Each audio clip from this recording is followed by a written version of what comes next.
Tonight we're starting our Valentine's Day themed books, so I hope you enjoy it. It's called A Very Special Hug, and it was written by Steve Smallman, and it was illustrated by Tim Warnes.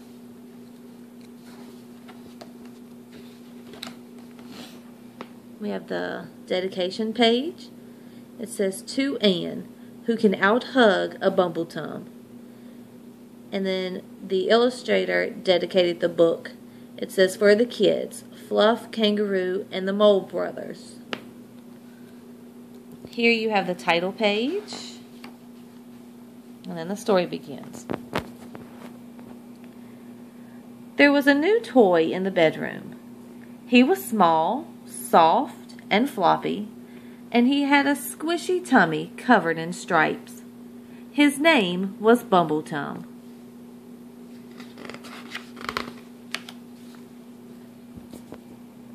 "Hello," said Millie Mouse. "What kind of toy are you?" Bumbletum thought very hard and then said, "This kind." "And what can you do?" asked Teddy Bear. Bumbletum thought even harder. "Something good," he said, "but I don't know what it is yet." "We'll help you figure it out," said the toys. "You look like a mouse," said Millie. "Can you squeak like this? Squeak, squeak." Bumbletum tried, and Millie helped, but nothing happened.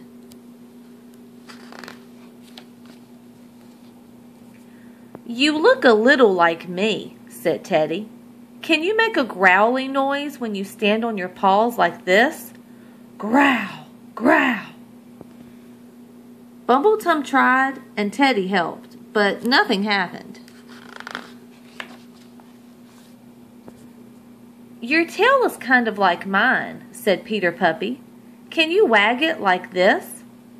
Wiggle waggle, wiggle waggle." Bumbletum tried, but instead of wiggling and waggling, he wibbled and wobbled and fell over.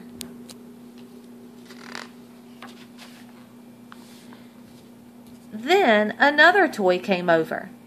It was Baby Drinking Wet. "Can you wet yourself like this?" she asked, and she made a little puddle.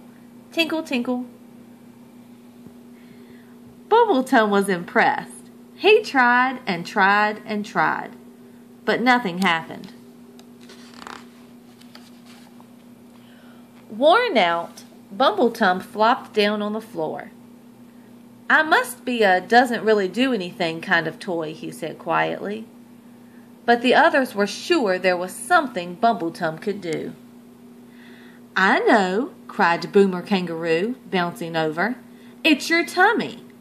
"My tummy?" asked Bumbletum. "It's striped like a bumblebee. And what can bumblebees do?" "Buzz?" asked Bumbletum. "Fly," said Boomer, and the others agreed. Millie and Boomer helped Bumbletum up onto the bed. "When you're ready, jump," the toys shouted. But Bumbletum wasn't ready. The bed was very high, and the floor was a very long way down. His knees started to shake, and his tummy felt funny. "I'm not a bee," he cried. "I don't think I'm supposed to fly."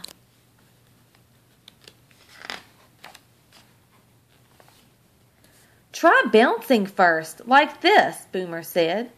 Then Millie joined in. They bounced up and down, higher and higher.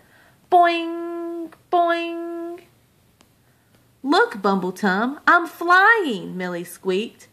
But then, boing, thump, squeak, Millie fell off the bed. "Don't worry, Millie, I'm coming," Bumbletum called. He slid down the quilt to land flump on the floor. You can see Millie. Whoops. She's crying. She must have hurt herself a little bit when she fell. He scooped Millie up in his arms and gave her a big hug. Bumbletum's tummy was so soft and snuggly that Millie felt better right away, but she stayed a bit longer just to be sure. "Thank you, Bumbletum," she said. "That's the best hug I've ever had." "Hugging!" Bumbletum cried. "That's what I can do. Who wants a hug?"